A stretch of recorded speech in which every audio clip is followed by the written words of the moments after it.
So yan guys, good evening. Ito yung mga available unit natin. So meron tayong 5 units. Yan, ito ay isang 2x2. Then 3x3, 3x3, 3x3, 3x3. So dalawang with relay ito na MOSFET type na standard, tapos tatlong with feedback. So ito yung panggamit ko, naka-attach na dun sa aking bag. Yan. So test natin yung lakas niya. So ito ang switch. Kinakabit yan dito. Kinakabit itong may black and red na ito. Magaganyan nyo lang siya.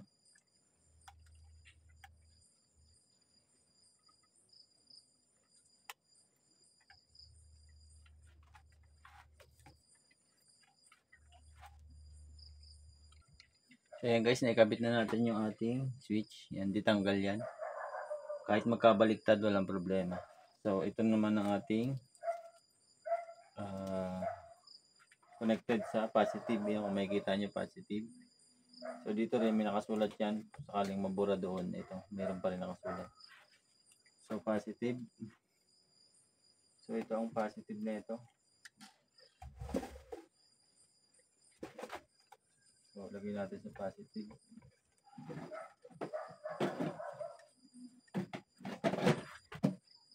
Then negative.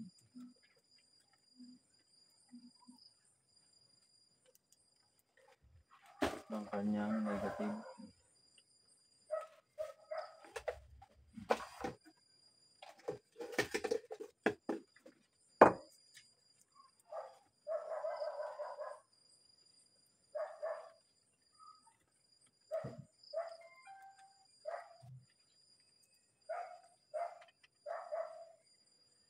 Negative.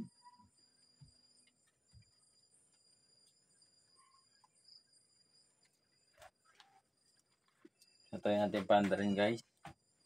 So ito yung with feedback. So paanda rin natin ito yung switch. So yun, mandar. Guys, kung anong konti, medyo mukhang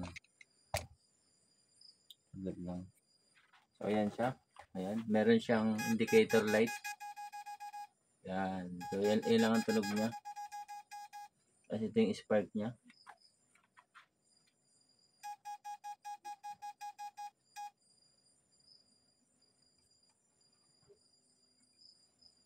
So ito po ay may sariling pan na rin. Ito ang switch ng pan niya. Tapos pwede yung buhayin yan. May papakita ko yung switch. Spark muna. So ito yung spark niya.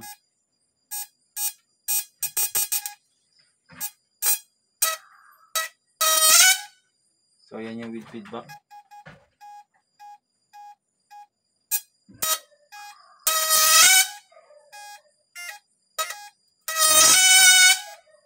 So yan yung with feedback natin guys. So ito naman po yung pan natin. Yan. So makikita nyo. Saan yan? So ito, umiikot na siya. Yun. So pagpapatayin nyo po, ito yung switch niya. Patayin natin. So ayun, namatay na siya. So buksan natin ulit. So yun, umikot na ulit siya. So ito, meron kayong choice kung gusto nyo patayin at pwede nyo rin buhayin. Nasa sa inyo yun, depende. Pero ako kasi, binubuhay ko ito kapag uminit na yung ating aparato. So hindi kasi maiwasan yun. So kaya ininstall lang ko siya ng pan. Iwas overheat ng ating MOSFET. Yan. So ngayon guys, itry natin naman yung ating ito, malit lang ito. Ito ang ating 2x2. Malit lang yan. Ang size nito ay 9x12 cm lang. Malit lang. Madali siyang dalhin. So 2x2 MOSFET to with pan na rin yan. Yan. So ito try natin. Tabi nga muna natin itong iba. Tingnan natin.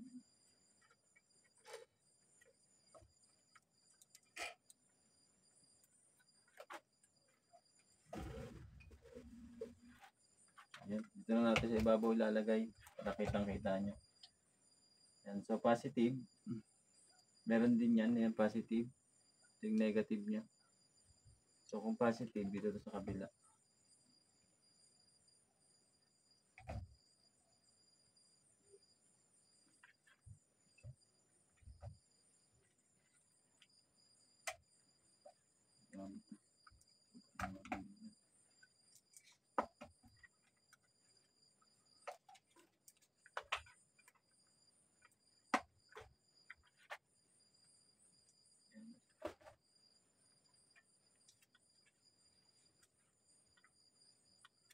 So, wait lang. Pause lang natin.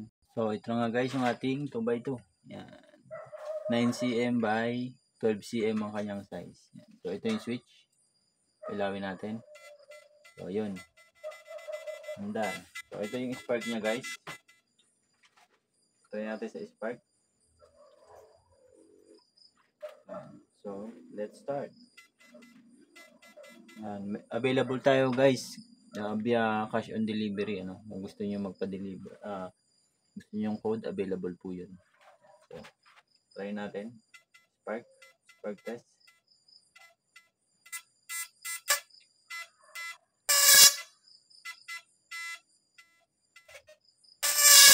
So, yun. 2x2 lang yan guys.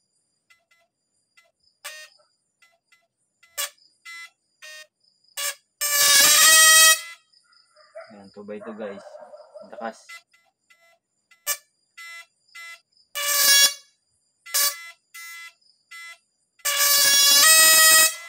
So, ang gamit natin guys dito ay HY 1906 no. Yan.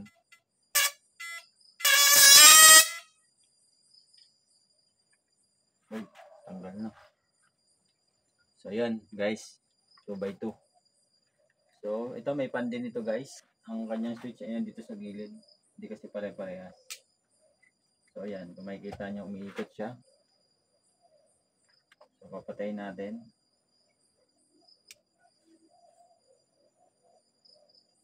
Ayan. So, tigil na. Buksan natin. Ayan. Niulit ko ito ay nakadepende po sa inyo to kung gagamitin nyo o hindi. Ayan. Ako kasi ginagawa ko, pagka medyo mainit na siya, tsaka ko siya bubuksan. Para medyo tipid din siya sa battery.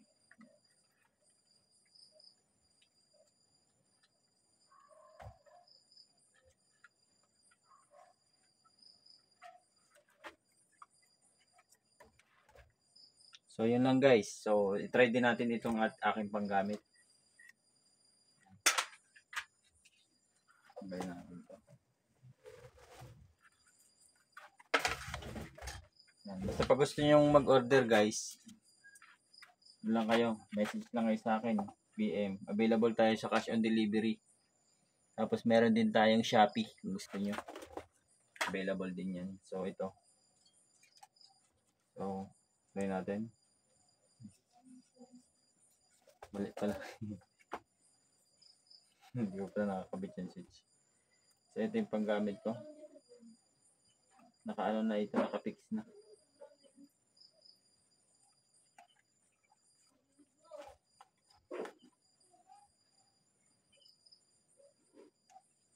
Ito yung panggamit natin guys.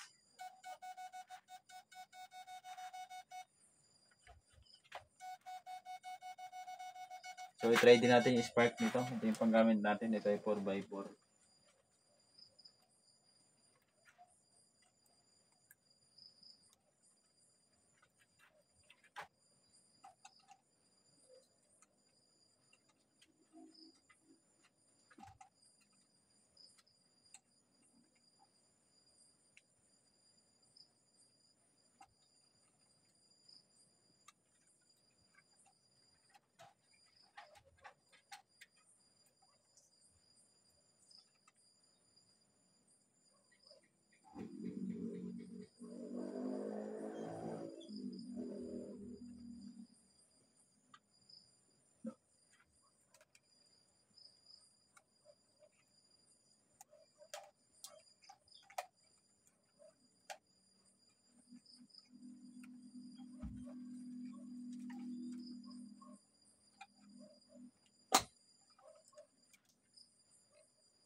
So yan na guys, try na natin yung spark ng ating panggamit.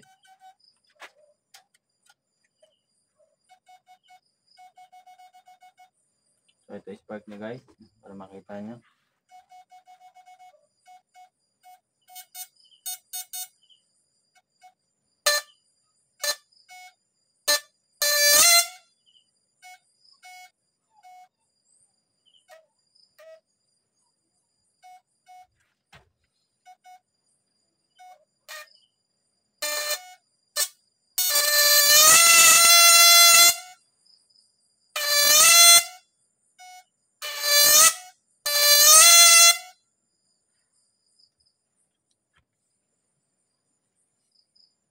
Yan guys, PM lang sa may gusto. Yan.